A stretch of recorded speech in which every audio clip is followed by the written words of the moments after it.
2 Samuel chapter 23. Now these are the last words of David.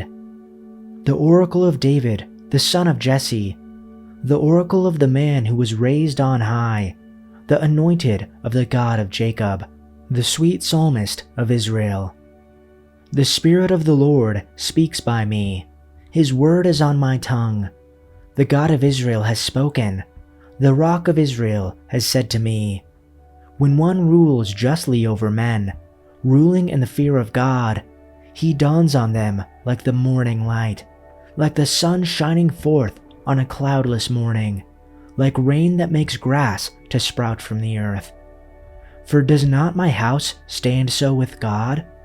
For he has made with me an everlasting covenant, ordered in all things and secure. For will he not cause to prosper all my help and my desire? But worthless men are like thorns that are thrown away, for they cannot be taken with the hand. But the man who touches them arms himself with iron and the shaft of a spear, and they are utterly consumed with fire. These are the names of the mighty men whom David had: Josheb-Basshebeth, a Tachemonite. He was chief of the three. He wielded his spear against 800 whom he killed at one time. And next to him, among the three mighty men, was Eleazar, the son of Dodo, son of Ahahi. He was with David when they defied the Philistines who were gathered there for battle, and the men of Israel withdrew. He rose and struck down the Philistines until his hand was weary, and his hand clung to the sword. And the Lord brought about a great victory that day, and the men returned after him only to strip the slain. And next to him was Shammah, the son of Agi the Harorite. The Philistines gathered together at Lehi, where there was a plot of ground full of lentils, and the men fled from the Philistines. But he took his stand in the midst of the plot and defended it, and struck down the Philistines. And the Lord worked a great victory. And 3 of the 30 chief men went down and came about harvest time to David at the cave of Adullam, when a band of Philistines was encamped in the valley of Rephaim. At that time, David was in the stronghold, and the Philistine garrison was at Bethlehem. David longed for water and said, "Oh, that someone would get me a drink of water from the well near the gate of Bethlehem." So the 3 mighty warriors broke through the Philistine lines, drew water from the well near the gate of Bethlehem, and carried it back to David. But he refused to drink it. Instead, he poured it before the Lord. "Far be it from me, Lord, to do this," he said.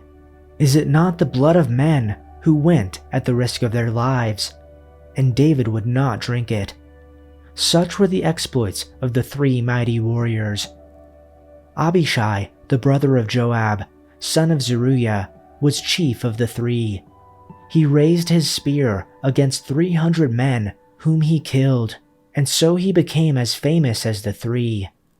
Was he not held in greater honor than the 3? He became their commander, even though he was not included among them.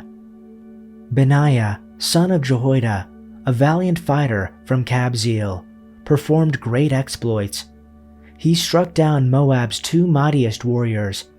He also went down into a pit on a snowy day and killed a lion. And he struck down a huge Egyptian. Although the Egyptian had a spear in his hand, Benaiah went against him with a club. He snatched the spear from the Egyptian's hand and killed him with his own spear. Such were the exploits of Benaiah, son of Jehoiada. He too was as famous as the 3 mighty warriors. He was held in greater honor than any of the 30, but he was not included among the 3. And David put him in charge of his bodyguard.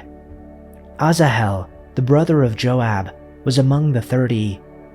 And there was Elhanan, the son of Dodo of Bethlehem, Shammah the Harodite, Elikah the Harodite, Helez the Palatite, Ira the son of Ikesh the Tekoite, Abiezer the Anathothite, Mebani the Hushathite, Zalmon the Ahahite, Maharai the Netophathite, Heleb the son of Banah the Netophathite, Ittai the son of Ribai, of Gibeah of the sons of Benjamin, Benaiah a Parathonite, Hiddai of the brooks of Gash, Abi Alban the Arbathite, Asmaveth the Barhamite, Eliabah the Shelbanite, the sons of Jashan, Jonathan, Shema the Hararite, Ahiam the son of Sharar the Ararite, Eliphalet the son of Ahazbai, the son of the Maacathite, Eliam the son of Ahithophel the Gilonite,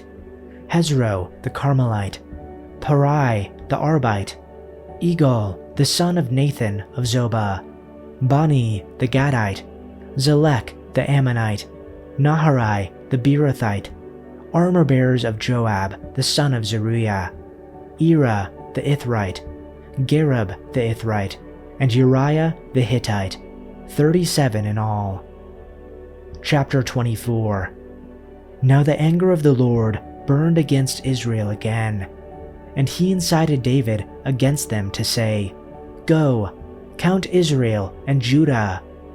So the king said to Joab, the commander of the army who was with him, "Roam about now through all the tribes of Israel, from Dan to Beersheba, and conduct a census of the people, so that I may know the number of the people." But Joab said to the king, "May the Lord your God add to the people 100 times as many as they are, while the eyes of my lord the king can still see. But why does my lord the king delight in this thing?" Nevertheless, the king's order prevailed against Joab and against the commanders of the army.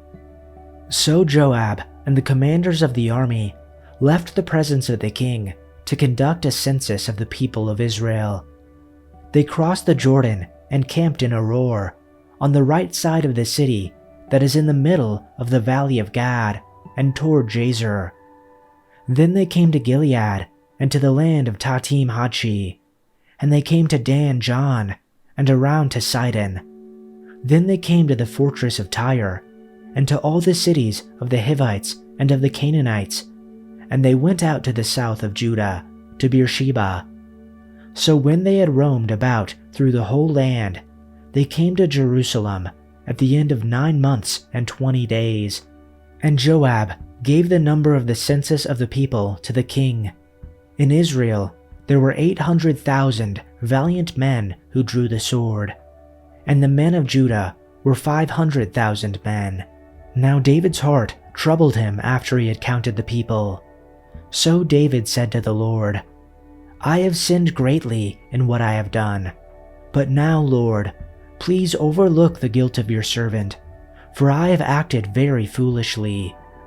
When David got up in the morning, the word of the Lord came to Gad the prophet, David's seer, saying, "Go and speak to David. This is what the Lord says. I am imposing upon you 3 choices. Choose for yourself one of them, and I will do it to you." So Gad came to David and told him, and said to him, "Shall 7 years of famine come to you in your land? Or will you flee for 3 months before your enemies while they pursue you? Or shall there be 3 days of plague in your land? Now consider, and see what answer I shall return to him who sent me." Then David said to Gad, "I am in great distress. Let us now fall into the hand of the Lord, for his mercies are great, but do not let me fall into human hands." So the Lord sent a plague upon Israel from the morning until the appointed time, and 70,000 men of the people from Dan to Beersheba died. When the angel extended his hand toward Jerusalem to destroy it, the Lord relented of the disaster and said to the angel who destroyed the people, "It is enough, now drop your hand." And the angel of the Lord was by the threshing floor of Arana the Jebusite.